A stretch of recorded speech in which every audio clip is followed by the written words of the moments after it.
Être et savoir. Bienvenue encore une fois, il est 15h passé de 2 minutes, c'est toujours la même équipe réunie au centre de studio. De ce studio, même si on a des chroniqueurs gonflés à bloc, monsieur Alpha, bonsoir. Vous alliez, hein? Bonsoir. Ouais, vous étiez en colère quand j'ai vu vos écritures hier. J'ai senti, directeur d'école, les examens qui arrivent, c'est compliqué, on va en parler. Oui, on va bien en parler. Hein. Oui. Monsieur Cheikh, bonsoir. Bonsoir, maman. Monsieur Cheikh, vous êtes devenu rajeuni, tout ça, cheveux coupés, maman a travaillé. Félicitations maman, parce que vous voyez tous les jours nous on lui demande de couper ses cheveux et puis ses barbes, mais il pense que c'est la mode. Bienvenue quand même, vous êtes tout beau. Oui, ça va. Grand Kadiatou, mon grand à moi. Moi j'ai fait quoi pour mériter en fait quelqu'un comme toi quoi. Parce que tu es dans l'émission Être et Savoir. Bonsoir grand Kadiatou. Madame Kadiatou. Bonsoir. Bienvenue monsieur Vali, bonsoir. Monsieur Mohamed Ali, bonsoir. El maestro, l'anglophone. Même si certains n'aiment pas ce surnom, oui, par jalousie et par méchanceté. Non, c'est pas par jalousie. Je l'assume. En fait, c'est que c'est un surnom volé. El maestro est actuellement en promo, c'est là-bas saucé. C'est un chanteur congolais en fait. Il est en promo actuellement sur le canal. Salut El maestro. Fallait pas me provoquer, monsieur Vali.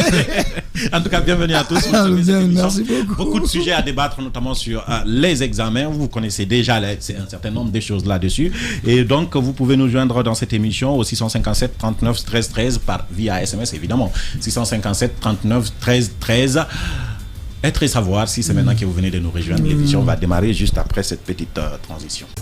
Être et savoir. Il n'y aura de candidats que ceux qui remplissent les conditions. Et la surveillance, et le secrétariat, et la correction vont se faire de la meilleure des façons. Être et savoir. Jamais dans l'histoire des examens, nous ne ferons des examens meilleurs à ceux de cette année. Je peux vous donner ma parole, mais je ne vous en dirai pas plus. Être et savoir. Si je n'étais pas sûr, j'aurais demandé à monsieur le président de la République de me relever de mes fonctions et de trouver quelqu'un d'autre. Avant d'aller directement attaquer, avant d'attaquer les thèmes du jour, j'aimerais parler avec vous, madame Kadiatou, cette histoire de viol à l'abbé. Bon, ces histoires de viol. Ces histoires de viol, finalement. Ça devient écœurant. En fait, ça ne devient pas écœurant, ça fait juste ressortir un peu, si nous voulons. Et la mentalité, en un mot, des gens qui le font, quoi. Oui. Genre ceux qui doivent juger ces actes-là, ceux qui les perpétuent, ceux qui les perpétuent, les familles des victimes, bref, tout le monde, ça fait ressortir le comportement, je ne sais pas comment qualifier ce comportement. Une enseignante qui s'est fait violer. Oui, à Bofa, justement en allant vers Koundinde, il y a une enseignante que j'ai nommée Dame X qui s'est fait violer par 2 jeunes gens. Okay. Et qui se sont permis de violer la dame parce que peut-être ils se sentent plus forts, je ne sais pas moi. Ils se sont permis de violer la dame, mais au moins elle a eu l'intelligence de pouvoir les envoyer jusqu'en ville afin qu'ils puissent être arrêtés. D'accord, donc on a arrêté les violeurs. On a arrêté un violeur pour un début et après je crois qu'ils ont appréhendé le second. Voilà. Maintenant pour le cas de l'abbé, il n'y a pas longtemps on parlait d'un cas de viol ici encore dans ce studio. Sur mineur en plus. Sur mineur, oui justement. Et maintenant il y a un autre aussi qui se permet de garder un enfant de 13 ans. Oui, un enseignant. C'est ce qui en fait plus mal d'ailleurs. Un enseignant qui est censé donner l'éducation, un enseignant qui est censé donner le savoir, qui est censé donner tout ce qu'il faut pour qu'on puisse bien vivre, que cet enseignant, cet individu se permette de garder l'enfant des gens quand même de 20h à 4h. À 4h c'est dommage en fait. Le problème c'est qu'il a, je pense, c'est dommage. Il avait reconnu avoir. Il a reconnu les faits. Il a reconnu les faits. La jeune fille de 13 ans. Effectivement, il se doutait de 20h à 4h du matin. Là n'est pas le problème. Généralement, ils reconnaissent les faits. Mais ce qui doit suivre après ça, c'est ce qui ne se fait pas. Oui, mais pour moi d'ailleurs, ce n'est pas le nombre de viols qui augmente, c'est la médiatisation peut-être qui donne plus de visibilité à ces histoires-là qu'on connaît aujourd'hui. Oui. Moi, je pense que c'est l'occasion de signaler aux parents et qu'on appelle ça, aux leaders d'opinion, de vulgariser, d'éventer ces cas de viol là, parce que très souvent les violeurs sont couverts par les communautés. Par la il y a famille, un cas de viol, le poids de la religion, le poids de la culture. Bon, il ne faudrait pas qu'on judiciarise l'affaire et ça emmène certains à continuer de faire commettre du mal aux enfants d'autrui. Aujourd'hui, je veux que toutes les victimes de viol où tous les parents dont les enfants ont été victimes de viol sachent qu'on ne doit pas être victime 2 fois. On ne peut pas être victime du violeur et être victime du regard de la société. Du regard de la société, oui. La personne violée est... En moyenne, nous avons près de 150 femmes qui sont violées par an. Je parle des femmes, pas des mineurs. Quand on va parler des chiffres des mineurs, ça devient juste aberrant. Et c'est ce qu'on a pris seulement. Oui, seulement c'est à se demander, la société guinéenne, elle veut quoi finalement? Qu'est-ce que les gens veulent? Parce que j'ai comme l'impression que après, moi je me dis on a envie de dire que c'est une société perverse. Moi, je me dis que, comme tu l'as dit, c'est une suite logique. Le problème est que c'est cette problématique que nous allons toujours essayer de poser au niveau du MENA, parce que les gens, les personnes qui sont censées donner les instructions et l'éducation et les éducations aux enfants, ces personnes-là, il faut savoir les choisir. Oui. Parce il faut qu'ils aient une probité morale irréprochable. Le sermon d'Hippocrate, c'est un sermon qui est là. C'est-à-dire, on ne peut pas considérer ces enfants-là comme nos copines. On doit les considérer comme nos propres enfants. Et si vous considérez un enfant, une fille comme... Un enseignant qui viole une fille, c'est des circonstances aggravantes. La probité morale n'y est pas. C'est en cela que une question d'éducation. On ne va jamais en parler, on ne cessera jamais d'en parler plus tôt. Il faudrait que les gens comprennent. Tous ceux qui sont chargés de l'éducation, que ce soit la famille, que ce soit l'école, que ce soit la société, il faudrait que les gens comprennent. Quand on parle de l'éducation sexuelle, les gens te prennent pour un pervers ou bien on te pervertit. Évidemment. Pourtant, c'est ça la base. Oui, parce que tous les adultes que vous voyez là, ce sont des gens qui n'ont pas eu accès à cette éducation sexuelle. Il est important. Aujourd'hui, ce sont les vidéos à caractère pornographique qui deviennent les supports d'éducation pour ces enfants. Comment voulez-vous que des enfants qui étudient avec des vidéos pornographiques ne violent pas? De notifier ici, c'est les cas de violence. Parce que cette fois-ci, même si un enfant est éduqué dans le sens réellement de tout ce qui est lié au comportement sexuel, si réellement l'enfant, la fille est attaquée de façon violente, c'est très difficile qu'elle... Non, monsieur Alpha, je ne sais pas si vous m'avez compris. Je vous dis que si les enfants étaient convenablement éduqués sexuellement, on aurait pu réduire, sinon diminuer le nombre de viols. Mais aujourd'hui, la bestialité sexuelle, c'est le mot, la pornographie est une bestialité sexuelle. Je ne vous coupe pas la parole. En plus de l'éducation sexuelle, il faudrait que nos écoles, nos centres de formation aient au moins en fait des cours de psychologie de base pour permettre aux gens de savoir en fait, le comportement humain, qu'est-ce qui résulte d'un comportement de quelqu'un? La personnalité de chacun. Quand vous parlez du complexe d'Oedipe, par exemple, en psychologie, ou bien la psychanalyse freudienne, quand vous en parlez, les gens vous disent que non, toi tu es pervers, tu aimes trop parler sexe, ou bien tu aimes trop parler ceci, cela. Mais c'est ça, parce que si tu ne sais pas un truc, tu peux forcément aller dans la méconnaissance. Ce n'est pas parce que c'est... Il faut connaître la personne, il faut connaître le comportement de la personne. Acceptons. Et moi, ce que je dirais, c'est que c'est par manque de réaction que ces genres de comportements se répètent. Parce qu'à l'abbé, ce n'est pas la première fois. Ni la deuxième fois d'ailleurs. Et celui qui avait commis ça pour la première fois, il est où? Qu'est-ce qu'on a fait de lui? Ce sont des arrangements. Ce sont des arrangements, on étouffe l'affaire. Donc ça encourage d'autres à sévir. Mais si l'État, si les autorités de l'abbé, j'enlève le MENA dans ça, si les autorités de l'abbé avaient mis le paquet, les autres, lui, il allait servir d'exemple. Les autres, ils allaient chercher dans ces cas. On a pris ici même, ça se fait à ciel ouvert. La justice ne fait absolument rien. Vous voulez qu'on fasse quoi? Que les autorités scolaires sont parfois ils ont voulu étouffer. Souvenez-vous de quand bien sûr. Moi, je suis même contre ce genre, enfin, cette situation qui voudrait qu'on cache l'identité de l'invité. Du violeur. Mais il faut que la honte change de camp. Il faut que la honte change de vérité. Tu violes l'enfant des gens, on dit ton nom et puis on t'affiche. Mais c'est un fait juridique, hein, parce qu'elle est mineure, la fille. Il faudrait que... Si elle est mineure... Non, on parle du violeur. C'est ce que je dis. Présumé violeur. C'est ce que je dis. Mais il a une infraction. Il a une infraction parce que non seulement il a violé, mais la fille elle est mineure. Ces histoires de viol à répétition dans ce pays-là, c'est révoltant. Qu'il soit père de famille, qu'il soit en situation de classe ou professeur de terminale, peu importe. Moi, je pense que le juridique l'emporte sur... Professeur de terminale comme... En tout cas, la première chose, c'est qu'il faut protéger les citoyens. Tout de suite, donc, nous attaquons les différents sujets sur les examens dans cette émission, juste après cette petite transition. Être et savoir.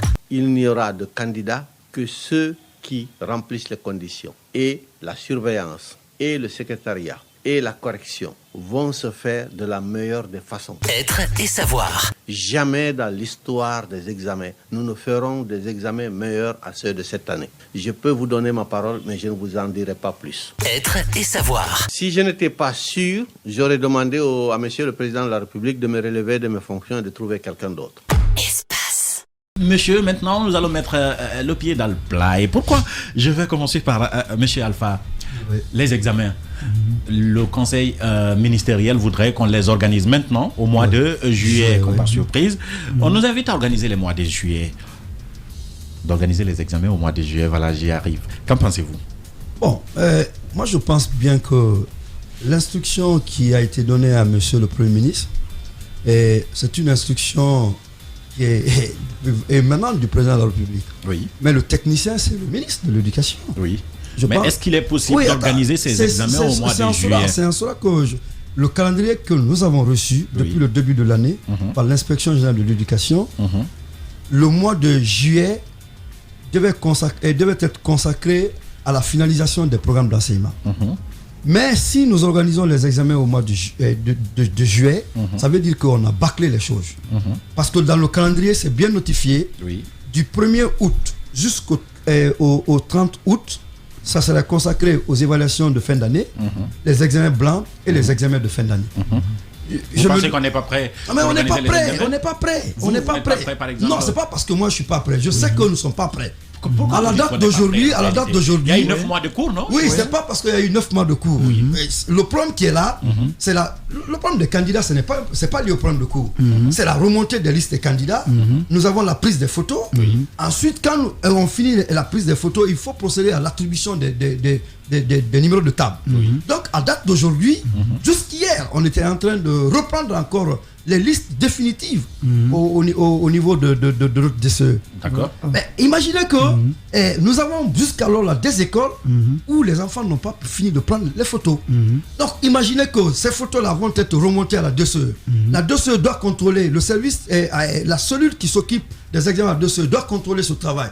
Remonter au niveau du service central. Vous voyez que ça prend du temps. Si nous voulons, on a précipité. On a précipité. Si nous voulons avoir des examens vraiment crédibles cette année, qu'on laisse réellement le calendrier se dérouler convenablement, comme inscrit dans finir le mois de juillet. Et puis le mois d'août sera consacré par rapport aux examens nationaux. Monsieur Valli. Voilà. Moi, je ne partage pas entièrement le point de vue de Monsieur Alpha. C'est mon droit. Oui, et je compte bien en profiter. Allez-y, Monsieur Valli. Alors, je disais que pour moi, en ce qui est de la progression des programmes, je pense que cette année, comparativement aux 2 dernières années, nous avons eu suffisamment de temps pour travailler dans les salles de classe. Je ne dis pas que les programmes sont terminés à 100%, mais nous sommes à 80% et plus. Donc techniquement pour moi, si on veut tenir compte de l'état d'avancement des programmes, on peut organiser les examens.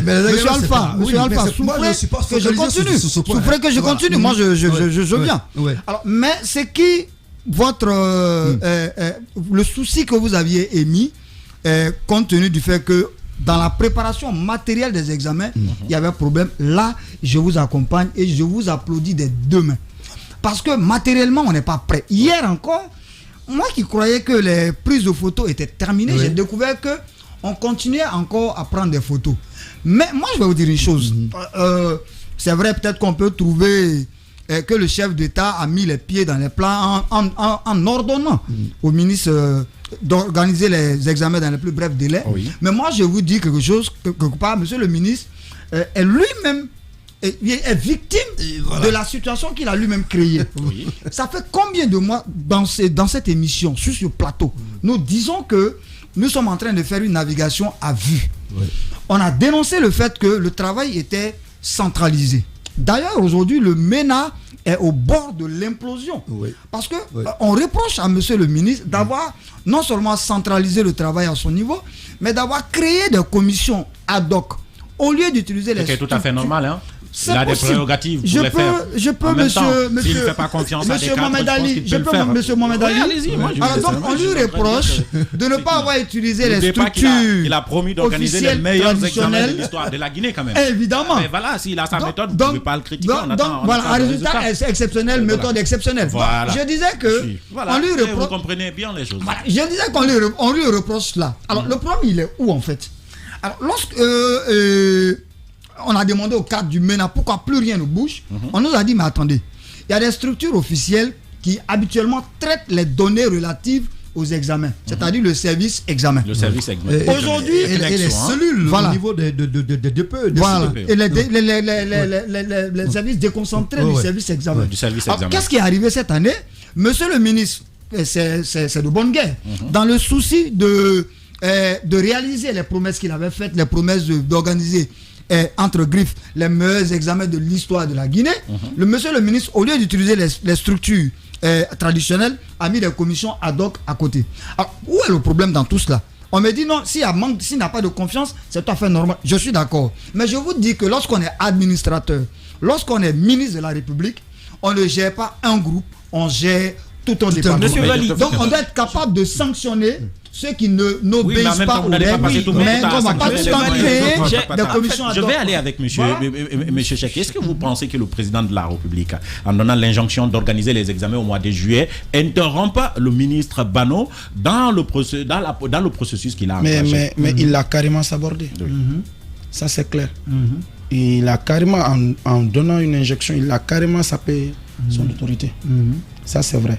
Mais moi, ce qui me fait peur et qui m'inquiète, c'est pourquoi avancer les dates? Si c'est pour la pluie, alors pourquoi vouloir organiser le bac avant les autres examens?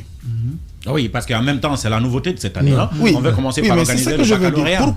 Pourquoi envoyer les enfants, ça aussi, les plus âgés, du ministre Bano. Oui, c'est l'idée du ministre. Pourquoi envoyer les enfants, les plus grands, d'abord, et laisser les enfants après? Deuxièmement, ce qui me frappe de plus, c'est l'amateurisme de tous ces gens-là. Lesquels? Les techniciens du MENA, le ministre peut-être. Non, mais on vous dit déjà que le ministre ne fait pas confiance. Ils se sont dédouanés. Non, le problème, c'est quoi? C'est de l'amateurisme que de se mettre à parler sans avoir quelque chose de concret entre les mains. Quand vous donnez un emploi, quand vous donnez un programme, vous donnez tout. Mais il faut que ça aille jusqu'au bout. Ceux qui ont donné le programme, ils savaient qu'au mois d'août, il allait pleuvoir au début. Pourquoi aller jusqu'au mois d'août en faisant les calculs? Vraiment. Pendant les charges horaires, il y a des charges horaires de 32 heures, 31 heures, ainsi de suite. Pourquoi ne pas aller à 36 heures, pousser le programme, aller jusqu'à 16 heures de cours pour que les gens finissent, pour que les gens bouclent les programmes et qu'ils fassent les examens à temps voulu. Parce qu'on l'a raté depuis le début. C'est depuis le début. Depuis le début. Donc c'est pas une question de maintenant, madame. C'est pas maintenant. C'est ça la vérité. Moi j'ai envie de dire que je comprends un peu la logique de professeur Bano. Pourquoi? Parce que on a longtemps critiqué la façon dont ces examens se font. Je vais rebondir un peu sur les commissions ad hoc. Moi, je ne vois pas de problème à la mise en place de ces commissions-là. Parce que nous-mêmes, on a dénoncé dans ce studio. Il y a des systèmes au niveau des différents ministères. Ce n'est pas seulement au MENA. Des systèmes qui sont plus anciens que les ministres eux-mêmes. Des systèmes parallèles. Oui. Du coup, quand les ministres arrivent avec des réformes qui ne vont pas dans l'intérêt de ces systèmes-là, mais on essaie de le noyer. Il a réussi la première année en 3 mois. Si les commissions ad hoc peuvent réussir vraiment à aider le professeur Bano dans sa vision des choses, je crois que vraiment elles sont les bienvenues. Maintenant, concernant l'avancement des dates de la date des examens, il y a quelque chose que je ne comprends pas. D'habitude, il y a les troubles sociopolitiques, en fait, les manifestations, patati patata, qui nous empêchaient d'évoluer. Mais n'empêche, on faisait les examens, ou bien avec le taux, avec le taux de en fait, comment est-ce que je vais dire ça, le taux de programme que nous avons. Donc cette année, un état d'avancement de programme. Donc cette année, vu qu'on a avancé dans les examens, vu qu'on a avancé plutôt dans les programmes, je ne vois pas un peu, et je ne vois pas d'ailleurs pourquoi on est en train d'avancer les dates des examens là. Si ils ont attendu jusque maintenant là, Et il savait pertinemment qu'en août, il y avait pluie, il y avait question de sécurité. Parce que pour les enfants, par exemple, lorsqu'il pleut à Conakry, faire sortir ton enfant sous cette pluie-là pour aller à l'école, c'est risqué. Parce que vous-même, vous savez, avec les histoires de caniveaux et j'en passe, voilà. Même les grands se noient, à plus forte raison les petits. D'où le danger de ces commissions ad hoc là. C'est parce qu'on n'a pas suivi les structures officielles. Ces structures officielles là, monsieur Valide. Non, monsieur Valide. Les structures officielles là, moi je n'ai rien contre elles. En août, je n'ai rien contre les structures officielles. On sait, tout le monde sait en Guinée qu'en août, il est quasiment impossible de travailler. Ok? Je n'ai rien contre ces structures officielles, mais je dis, on se retrouve. Moi je le dis et je le répète, que rien n'est prêt. Il y a un problème. Je n'ai rien. Je vous rappelle, monsieur Bali, excusez-moi, je vous rappelle. Laissez-moi terminer. Excusez-moi, madame. Voilà, laissez-moi terminer, s'il vous plaît. Je n'ai rien contre ces structures, comment est-ce que je vais dire ça? Voilà. Mais si il a jugé nécessaire de mettre en place ces commissions, c'est qu'il reproche quelque chose à ces structures-là. N'est-ce pas? Parce que pour preuve, les rapports que nous avons à notre disposition, voilà, nous prouvent à suffisance que Bano a eu raison de mettre en place ces commissions. D'ailleurs, moi je l'ai lu, le rapport, je l'ai lu. C'est ce que je dis. Je trouve qu'il a raison de mettre en place ces commissions ad hoc. Tout ce que je ne comprends pas, c'est pourquoi d'ailleurs les gens, en fait, le président de la République, le Premier ministre, c'est pourquoi ils ont donné cette injonction-là pour dire qu'il faut faire les examens maintenant, sans au préalable chercher à savoir est-ce que le technicien du dit département est prêt à faire les examens ou pas. C'est ça, moi, c'est ce que je ne comprends pas. Mais là-bas, le problème se situe où? On n'est pas prêt. Excusez-moi, là-bas, le problème se situe où? Monsieur Alpha, là-bas, le problème se situe où? Moi, j'ai un programme établi. Je propose d'organiser des examens les plus crédibles. Mais mon programme, si on fait des injections, je démissionne. C'est clair. C'est pas plus que ça. Non, attendez. Non, excusez-moi, je vais venir. Non, je vais venir. Mais écoutez, ce qui est faisable, Mohamed Ali, ce qui est faisable, Mohamed Ali, écoute, ce qui est faisable, non, ce qui est faisable, non, attends, je vais t'expliquer un fait. Oui, je sais. Mais il faut que vous reteniez qu'on est en train de discuter de 20 jours peut-être. Je parle de ça. De 20 jours mais Mohamed Ali, jusqu'à présent, les examens sont prévus au 4 juillet. Écoute, Mohamed Ali, jusqu'à présent, il y a des élèves qui n'ont pas pris de photos. Oui, mais c'est la faute à qui? Attends, mais on va situer les responsabilités. Jusqu'à présent, il y a des enfants qui n'ont pas pris de photos. La faute à qui? Oui, mais la faute, laissez-moi aller. Mais la faute, c'est à celui qui a centralisé tout. C'est ça la vérité. En tant qu'organisateur des examens, je suis d'accord. Mohamed Ali, un jour, je l'avais dit ici sur ce plateau. J'ai dit, est-ce que le ministre aura les mains libres? Les mains et les pieds libres. Ce jour-là, on a crié ici. Aujourd'hui, ce que j'ai dit, ça ressort. Peut-être qu'il avait les mains libres au début. Mais si vous voyez que le ministre, le président, le premier ministre, ils ont fait des injonctions. C'est qu'ils ont fait des études préalables par rapport à beaucoup de choses. Vous êtes sûr de ça? Ça, c'est sûr. Le président, il ne peut pas prendre une décision hasardeuse.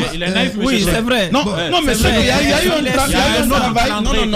Il y a eu un travail à Laval. Je peux même vous dire qu'il y a un autre ministère, si on peut dire ça comme ça, à Sérotoréa, dirigé par le système noir qui se trouve au MENA, qui vient dire au président de la République, écoute, le gars qui est en train de ce qu'il est en train de faire là, ça n'a jamais été fait. Il faudrait que tu prennes des responsabilités. Non, mais on peut voir ça sous un autre angle. Les conseillers du président sont responsables de ce qui est en train d'arriver. Pourquoi on peut voir ça sous un autre angle. On peut voir ça sous un autre angle. Ça se passe dans tous les départements, monsieur. Je suis d'accord, mais excusez-moi. Si ces agents secrets, peut-être du ministre, du président ou autre chose, comme tu le veux, se rendent compte que le ministre de l'Éducation s'est mis dans un embroglio qui ne dit pas son nom. Non, mais il se rend compte de quoi, monsieur? Mais qu'est-ce que vous écoutez, qui ne sait pas aujourd'hui que le problème de... Est-ce que vous êtes en train de dire que Bano n'est pas en train... Est-ce que vous voulez dire que jusque-là, Bano ne maîtrise pas le processus? Non, j'ai pas dit ça. Alors, qu'est-ce que vous voulez qu'il Non, le problème se situe où? Le problème se situe dans le fait de vouloir centraliser tout. On s'en fout qu'il veuille centraliser tout. Les prérogatives lui donnent ça. Mais c'est ce qui provoque... Écoutez, Mohamed Ali, on ne peut pas fixer la date des examens, sachant bien qu'il y a des enfants qui ont eu le brevet. Non, mais c'est pas... Mais attendez, il y a des enfants qui ont le brevet, mais qui n'ont pas pris de photos. Les listes ne sont pas remontées. Je peux intervenir. Moi, je pense que si j'avais été monsieur le président ou monsieur le premier ministre, j'aurais donné un peu plus de temps au ministre. Moi, je m'attends au résultat. Moi, c'est dont j'ai peur. Non, moi, c'est dont j'ai peur. Monsieur Mohamed Ali, moi, ce dont j'ai peur aujourd'hui, c'est que on est matière. C'est la question qui Monsieur Mohamed Ali, avant d'y arriver. Est-ce qu'on veut faire échouer Bano à la même? La question, est-ce qu'il aurait pu réussir? Moi, je peux. Oui, c'est possible qu'il réussisse. Non, je peux. Est-ce qu'il aurait pu réussir? Allez-y, monsieur Vali. Ma question, c'est. Non, moi, ma question, c'est la prudence ou la sagesse voudrait que on donne le temps matériel, on donne l'occasion au ministre de déployer, malgré peut-être les risques par rapport à la pluviométrie, mais qu'on lui donne le temps de déployer son dispositif pour qu'en fin d'année, on ne vienne pas nous dire ici, si on n'a pas pu faire les meilleurs examens, c'est parce qu'on a précipité les examens. Parce que nous, on veut partir d'éléments. Monsieur Vali, combien de fois le ministre a demandé de déposer pour la dernière fois la liste des candidats? Je vais vous donner. Est-ce que ça s'est fait? Jusqu'à présent, il y a des enfants qui n'ont pas pu sur ce point, moi je pense bien que cette année principalement, nous avons commencé l'année scolaire au mois de décembre. Oui. Donc d'habitude, nous commençons l'année au mois d'octobre. Donc on avait perdu déjà 2 mois. Oui. Ce sont les 2 mois qui ont été réajoutés sur pour le déroulement normal. Moi je ne voyais pas de problème à ça. Problème autour de ça. Voilà. Mais je vais vous dire quelque chose. Même s'il y a des enfants qui peuvent se noyer. L'année dernière, on a organisé les examens au mois d'août. Il n'y a pas eu de problème. Il n'y a pas eu de problème. Voilà. Qu'on laisse monsieur le ministre de l'Éducation faire son travail. Le calendrier normal. Parce que je veux vous dire aujourd'hui, si nous organisons les examens au mois de juillet, je vous assure, ça sera et pourtant c'est ce qu'ils vont faire, parce qu'il y a des propositions qui vont être validées. On parle de 15 juillet, on parle de 20 juillet, du début des examens. C'est la date, ce sont les rumeurs qui parlent du 15 et du 20. Mais généralement, les rumeurs en Guinée, elles sont toujours vraies. Toujours fondées. Les rumeurs en Guinée, elles sont toujours fondées. On saura. Mais moi, on a annoncé en juillet, les gens ont crié. Les rumeurs en Guinée. On saura la confirmation demain après le Conseil des ministres. La date des examens, c'est jeudi. Inch'Allah. On va faire une petite transition et on va continuer à parler d'examen, mesdames et messieurs. Bienvenue dans l'émission Être et Savoir. Être et Savoir. Il n'y aura de candidats que ceux qui remplissent les conditions. Et la surveillance, et le secrétariat, et la correction vont se faire de la meilleure des façons. Être et Savoir. Jamais dans l'histoire des examens, nous ne ferons des examens meilleurs à ceux de cette année. Je peux vous donner ma parole, mais je ne vous en dirai pas plus. Être et Savoir. Si je n'étais pas sûr, j'aurais demandé à Monsieur le Président de la République de me relever de mes fonctions et de trouver quelqu'un d'autre.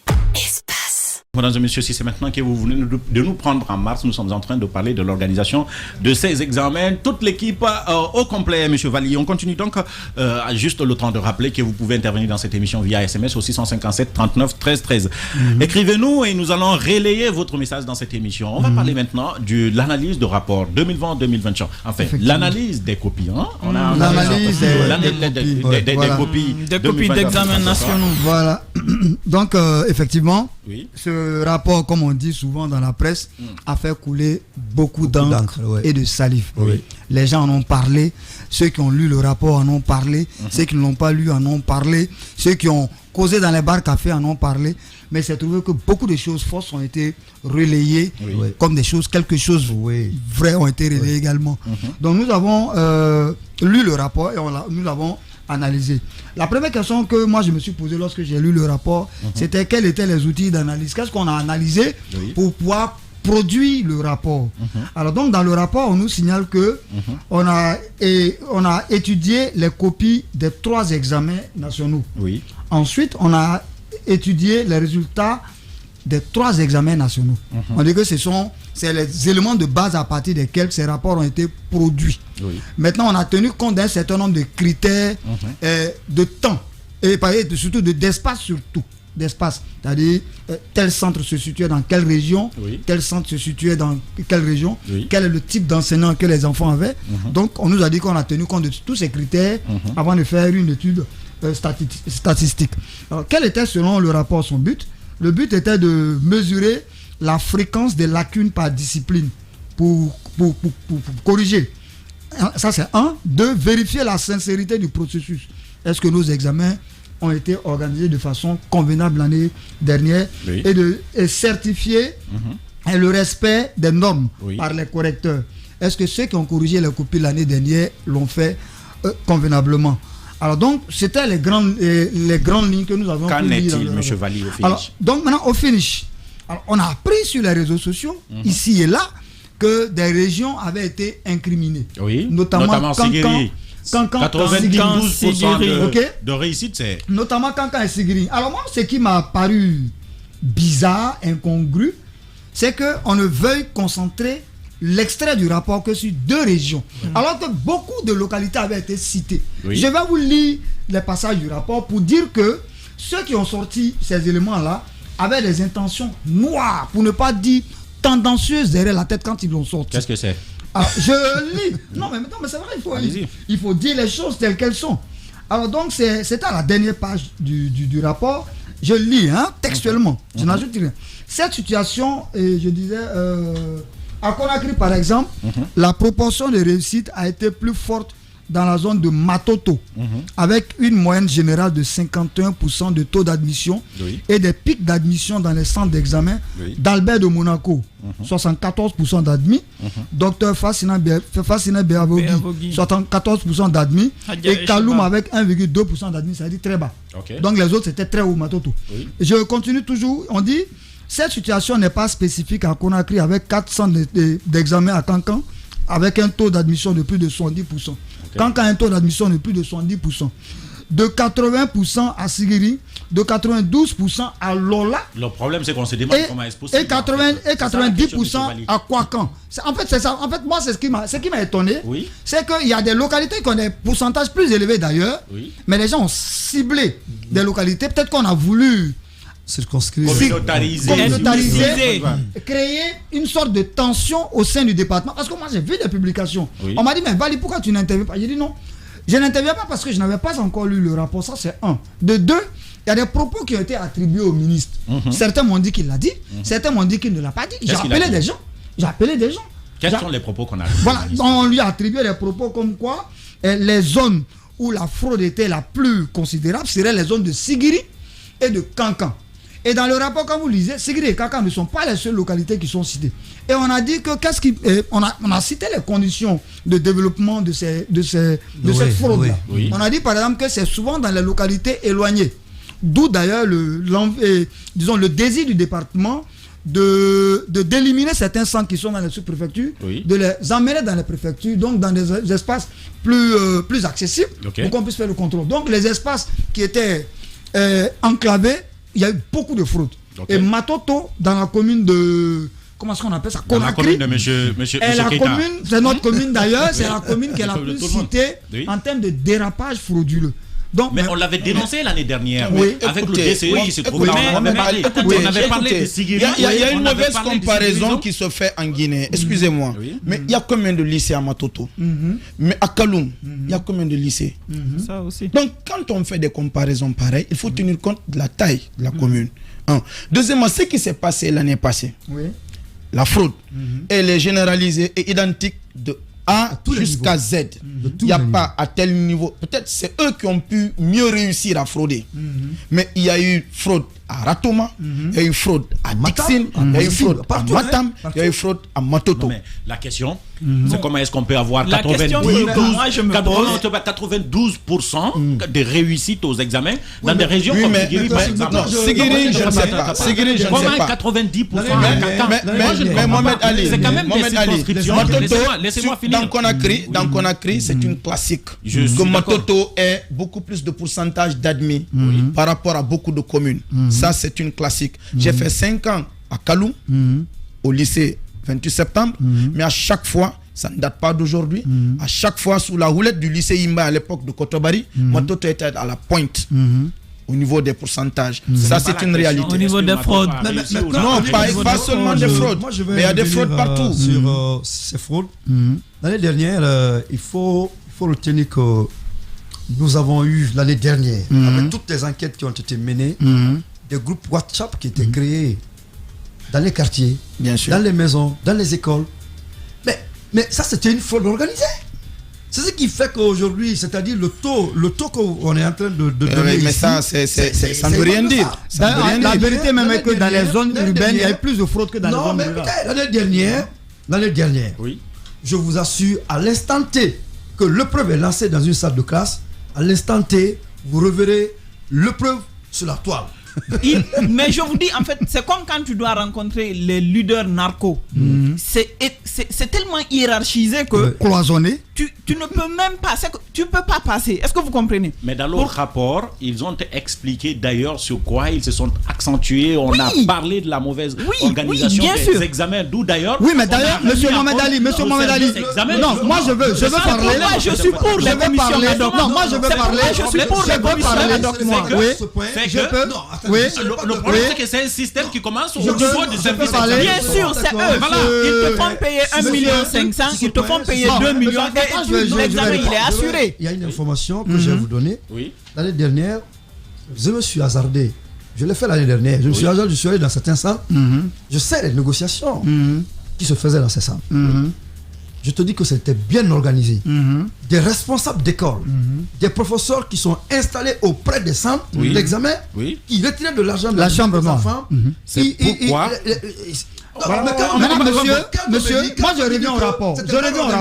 Qui choisit? Moi je reviens au rapport. Qui choisit les surveillants? Monsieur, il faut saluer les commissions ad hoc là, il faut les saluer. On a M. Mamadi Konaté en ligne, l'un des responsables. On va l'écouter sur ce sujet. Monsieur Konaté, bonsoir. Oui, bonsoir. Bienvenue dans l'émission Être et Savoir. Monsieur Vali, première question. Voilà, Monsieur Konaté. Voilà, donc ma première question porte sur le rapport. Ok? On a attribué des propos au ministre concernant ce rapport-là, comme quoi il avait indexé nominativement les localités de Cancan et de Sigri comme étant les localités où on fraudait le plus. Est-ce que les propos qui sont attribués à monsieur le ministre sont des propos vérifiés? Je m'inscris en faux. Le ministre n'a pas tenu ses propos et le rapport a été lu pour la première fois devant les chefs d'établissement de Conakry. Donc là, le ministre n'a pas tenu ses propos. Ça, c'est ma première question. Ma deuxième question est celle-ci. Lorsque j'ai causé avec des cadres du système éducatif, certains m'ont dit, mais attendez, ce rapport, nous ne savons pas comment vous l'avez produit. Parce que c'est nous, le service examen, qui détenons et les copies et les chiffres exacts. Donc, ils disent qu'ils n'ont pas été associés à ce travail d'enquête là sur les copies. Ils disent qu'ils ne savent pas quelle est la... Comment ça s'est passé? Comment ça s'est passé, monsieur Kon? Bon, le service qui a évalué les copies et le service chargé de ce rapport, ils sont dans la même... Allô? Allez-y, on vous écoute. Allô? Oui, allez-y, on vous écoute. Donc, le service d'évaluation, ils ont envoyé tous les copies de l'intérieur et toutes les copies de la 6e année jusqu'au bac ont été vérifiées par ce service. Parce que eux, leur objectif, c'est évaluer les acquis et comment remédier. Donc, on ne pouvait pas associer le service examen parce que eux, déjà, on ne peut pas, celui qui est évalué, on ne peut pas l'associer pour pouvoir comprendre. Donc, le service d'évaluation a sa méthode de faire le travail. Il est aussi rattaché au département, au ministère, comme le service d'examen. Donc, monsieur Konaté, monsieur Konaté, je vous pose une question simple. Sur la base de ce rapport, qu'est-ce qu'on peut dire du service examen? Est-ce qu'ils ont bien ou mal organisé les examens précédents? Bon, là, je ne saurais dire parce que l'examen, c'est pas seulement... Monsieur Konaté, vous avez lu le rapport, vous avez le rapport. Sur la base de ce rapport, est-ce que les examens de l'année dernière ont été bien organisés? Bon, l'année passée, ce n'est pas le service examen qui a organisé, il y avait une commission. Donc, si on dit que c'est le service examen, je ne saurais dire, mais quand même, la commission qui a travaillé avec ce qui a été dit, on a compris que vraiment, il y a eu beaucoup de hic. Est-ce que c'est ce qui fait que le ministre veut... ou a voulu, je ne sais plus à quel temps il faut conjuguer, substituer le service examen par une commission? Non, c'est les rumeurs qui ne sont pas vérifiées. Ça, le ministre, même s'il avait l'intention, mais il n'y a pas de preuve. Alors, M. Konaté, Oui. Maintenant, je pense que les examens se sont déroulés au vu au su de tout le monde. Tout le monde sait que les examens se sont mal évalués, se sont mal passés, il y a eu fraude par-ci, par-là. Est-ce qu'il était nécessaire de mettre une commission sur place pour évaluer encore ce qui a été mal fait? Bon, attends, quand on dit que les examens se sont mal déroulés comme ça, non, là, ça c'est trop dit, parce que quand c'est mal organisé, c'est à la charge de tout le monde, parents d'élèves, enseignants, départements, tout le monde. Mais là, le ministre... Monsieur Konaté, je n'ai pas dit que les examens se sont mal faits. Ce n'est pas ce que je veux dire peut-être. Mais les examens se sont mal déroulés, les enfants ont fraudé massivement. Je ne parle pas de l'organisation. Je parle de l'ensemble.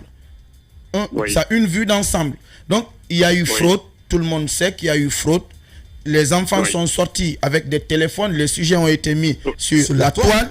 Donc, je pense que les résultats réels de ces examens ne reflètent pas réellement le travail qui a été fait pour qu'il y ait de bons examens.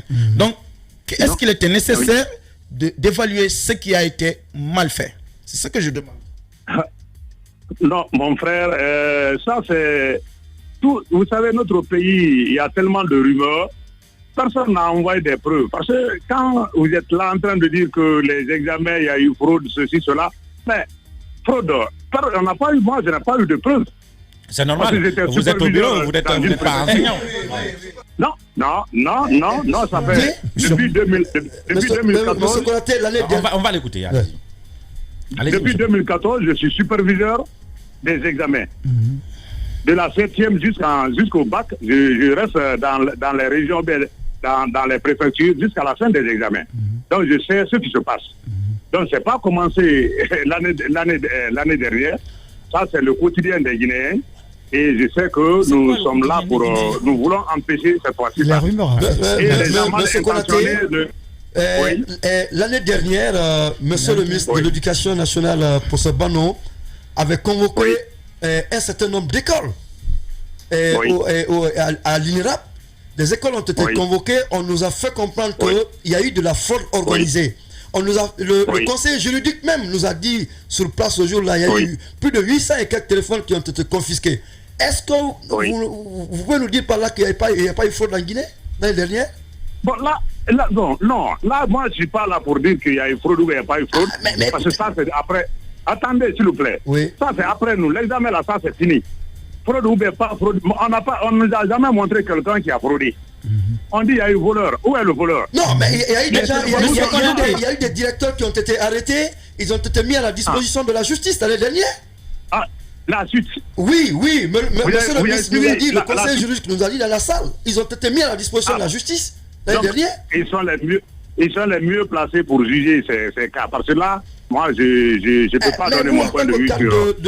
du système. Moi, je pense bien que c'est une information qui était au vu aussi de tout le monde. D'accord. Je pense qu'on va parler maintenant des examens qui vont être organisés, monsieur. Est-ce que le ministre Bano, puisque vous êtes proche de lui, est-ce que le ministre Bano se sent découragé un tout petit peu par rapport à l'avancement de la date? Non, là, quand vous dites je suis proche de lui, ça, je ne suis pas d'accord. Je suis un cadre du département. Oui, bien sûr, vous travaillez avec lui. En tout cas, vous êtes plus proche de lui que nous. Non. D'accord. Ok, je suis cadre du département. D'accord, vous êtes un cadre du département. Est-ce que le ministre se sent découragé par l'injonction d'organiser ces examens au mois de juillet? Là, je ne peux pas lire ce qui est dans ses pensées, mais je sais que il travaille sous tutelle du gouvernement. Donc, si le gouvernement décide, même aujourd'hui, qu'il faut organiser les examens, c'est en connaissance de cause. Donc là, il ne peut pas être... je ne pense pas s'il est frustré ou bien s'il est découragé pour ces choses. Parce qu'il est en train de travailler. Selon vous, est-ce qu'il est possible d'organiser ces examens maintenant? Mais pourquoi pas? Pour diverses raisons. Si ce n'était pas possible, parce que le président ne peut pas se mettre au conseil des ministres pour dire que il faut organiser maintenant. Il va consulter d'abord le ministre. Est-ce que c'est possible? Et donc c'est le ministre Bano qui lui a dit que c'est possible d'organiser au mois de juillet? Je ne saurais dire, mais je sais que le président ne peut pas donner la tête. Qu'est-ce que vous ne nous dites pas, M. Konaté? Est-ce qu'il y a un autre gouvernement? S'il y a un autre gouvernement. Oui, à Sékou Touré pour suggérer les conseillers du président. Est-ce qu'ils lui ont dit que c'est possible de l'organiser pendant le mois de juillet? Là, depuis qu'on a enlevé le professeur Bano comme conseiller de l'éducation au niveau du sectoriat, je ne crois plus s'il y a quelqu'un d'autre. D'accord. Et tout ce que le professeur Bano fait, le président est informé à la minute. D'accord, il n'y a pas de problème. Mais ce que je vais ajouter encore, l'année passée, il y avait un complot. Il y avait un complot organisé contre le ministre. Contre le ministre. Donc il faut un complot dirigé par qui? Contre le ministre pour saboter les examens. Qui l'a organisé? C'est la même ce chose complot? qui se prépare. Mais vous êtes en Guinée, non? Oui, mais apprenez-nous. Oui, vous êtes Monsieur là, on est Konaté. tous là. Les frustrés qui ne veulent pas voir les réformes, qui ne veulent pas voir le professeur Bano à la tête du département. Qui sont là sont-ils, en Monsieur train Konaté? de Monsieur Konaté, passer par tous les moyens pour... Oui. Monsieur Konaté, vous êtes un cadre du département, vous vous connaissez. Vrai ou faux? Oui. Vous n'êtes pas un nouveau là-bas. Vous vous connaissez. Oui. Qui a voulu saboter les examens de l'année dernière? Oui. Qui a voulu saboter les examens de l'année dernière? Mais ceux qui ont voulu, certainement le temps va nous donner raison. Cette année, vous allez voir ceux qui ont voulu. Qui sont-ils? Quand ils seront écartés. Non, mais je ne suis pas là pour dire le nom de quelqu'un. Ils sont de quel département? Parce que les délégués. Regardez, quand on envoie. Suivez, le ministre ne peut pas être dans un centre. Il ne peut pas être au département. On envoie des délégués. Et ces délégués permettent les enfants de copier. Beaucoup de délégués étaient dans le complot. Et ils viennent, on leur donne de l'argent et on connaît. D'accord. Monsieur Konaté. On connaît. Allez-y, dernière question. Monsieur Konaté, vous nous avez dit tout à l'heure que vous n'avez pas de preuves qu'il y a eu effectivement de fraude l'année passée. Maintenant, si vous n'avez pas de preuves, comment est-ce que vous pouvez affirmer encore que les délégués qui étaient dans les centres faisaient partie du complot qui visait en fait, si on veut, de salir un peu la réputation du ministre en salissant les examens? Je ne me retrouve pas. Bon, là, d'accord. Là, j'ai eu, parce que moi, j'ai fait les examens à Fria, mais j'ai entendu qu'il y a un centre vers Tombouléa où on a vidé tous les enseignants, et surveillants, et délégués, tout le monde. Vous imaginez, la première fois en Guinée, on vient dans un centre, et délégués, et surveillants, tout le monde. Est-ce que c'est ce qui a créé la méfiance? Est-ce que c'est ce qui a créé la méfiance du ministre pour mettre des commissions à la place des services? Oui, il a raison de se méfier. Parce que comme ça, un ministre est au bureau. Les agents qui sont sur le terrain sont là à faire n'importe quoi. Ça, c'est le sérieux. Alors, dites-nous, le ministre, il a promis, M. Konaté, vous m'avez dit de ne pas dire que vous êtes proche de lui. Donc, en tant que cadre du département, vous avez suivi. D'accord, vous êtes... D'accord, je suis d'accord. Je ne répète plus ça à votre guise. Dites-nous, en tant que cadre du département, le ministre a promis d'organiser les meilleurs examens de l'histoire de la Guinée. Est-ce que vous pensez qu'il va réussir? Là, je lui porte confiance. Je sais qu'il peut le faire. Dans ces conditions-là, il peut le faire? Oui, non, là, il peut le faire. Est-ce qu'il a réussi sur ceux qui veulent saboter les examens organisés par Bano? Non, ceux qui veulent saboter, ils sont en train de se tromper. L'échec de Bano, c'est pas l'échec c'est pas l'échec de Bano que moi je vois. C'est l'échec du système et c'est l'échec de nos enfants. C'est le retard du pays. Si on accepte d'être enseignant, acceptons de se dire la vérité. D'accord. Qui est parti une fois que ce que tu es en train de faire, c'est pas bien. D'accord. Les enseignants, on est là en train de, dans les coulisses, dans les cafés, en train de dire du n'importe quoi. Oui. Mais personne n'est venu et c'est un ministre qui est à l'écoute de tout le monde. Oui. Même quand vous l'appelez tout de suite, il prend le téléphone. D'accord. Il accepte de dialoguer avec les gens. D'accord. Donc on a vu des ministres ici, même répondre ton téléphone, c'est pas la peine. Il y a des clans au niveau du MENA. Il y a des clans au MENA, monsieur Koye. Il y a des clans là-bas. Il y a des mafieux. Ils ont fait partie combien de ministres?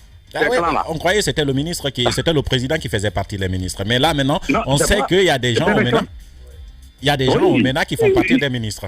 Quand tu touches seulement leur intérêt. Oui, mais quand tu touches leur intérêt, ça finit. Oui, merci monsieur Konaté d'avoir accepté de prendre la parole dans cette émission.